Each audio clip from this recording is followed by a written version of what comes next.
آپ دیکھ رہے ہیں مسائل کا حل چینل۔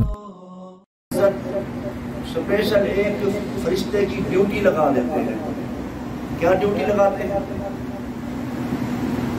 کہ ایک شخص سفر کر رہا ہے، چل رہا ہے پیدل، ایک گاڑی پر جا رہا ہے،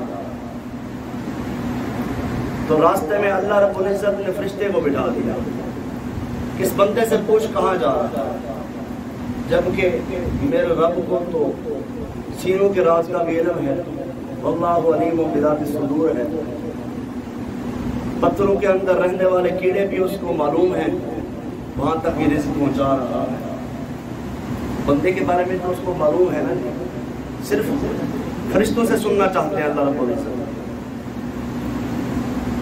اللہ رب العزت نے فرشتے کی ڈیوٹی لگا دیا، وہ شخص وہاں سے گزرا، فرشتہ پوچھ رہا ہے کہ اللہ کی بندے آپ کہاں جا رہے ہیں؟ اس شخص نے کہا کہ میں فلاں اللہ کے بندے کے پاس جا رہا ہوں۔ کیوں جا رہے ہیں؟ کوئی کام ہے، کوئی غرض ہے، کوئی کاروبار کا مسئلہ ہے، کوئی لین دین ہے؟ نہیں، ویسے جا رہا۔ ویسے کس لیے جا رہے ہیں؟ بس میں اس کی زیارت کرنے کے لیے جا رہا ہوں۔ اچھا، اتنا دور سفر کر کے آپ اس کی زیارت کرنے کے لیے جا رہے ہیں؟ جی میں اس کی زیارت کرنے کے لیے جا رہا ہوں۔ کیوں زیارت کے لیے جا رہے ہیں؟ اب وہ شخص کہتا ہے جو گزر رہا ہے کہ مجھے اللہ کی رضا کے لیے اس بندے سے محبت ہے، مجھے اللہ کی رضا کے لیے اس بندے سے محبت ہے۔ اللہ اکبر۔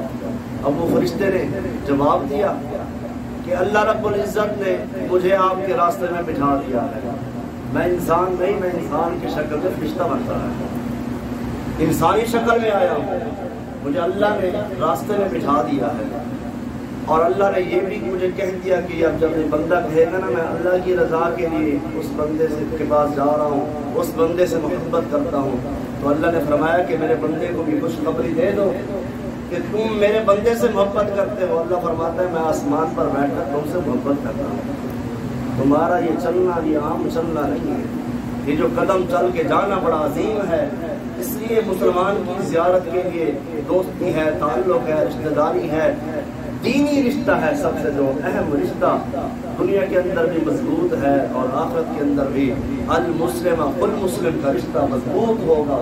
تو اس لیے وقت کو قیمتی بنائیں، کوئی زندگی میں ایسے اعمال بھی کر جائیں کہ اللہ رب العزت کے سامنے جب پیش ہوں تو اللہ فرماتے اس بندے نے میری رضا کی خاطر یہ عمل کیا تھا، میری رضا کی خاطر میرے بندوں سے محبت کرتا تھا، میری محبت کی وجہ سے یہ میرے بندوں سے محبت کرتا تھا، جا اللہ فرمائے گا کل قیامت کے دن میں نے آپ کو معاف کر دیا۔ اس عمل کی وجہ سے ہم چھوٹے اعمال کو چھوٹا نہ سمجھیں، یہ بڑے دن ہیں، یہ اعمال بڑے بن جاتے ہیں، نیکیاں بڑی ہو جاتی ہیں، اس لیے ان دنوں میں کیا جانے والا ہر عمل اس کا بڑا ہی اجر ہے۔ اللہ رب العزت سے دعا ہے کہ رب العالمین مجھے اور آپ کو عمل کرنے کی توفیق عطا فرمائے۔ وآخر دعوانا الحمد للہ رب العالمین۔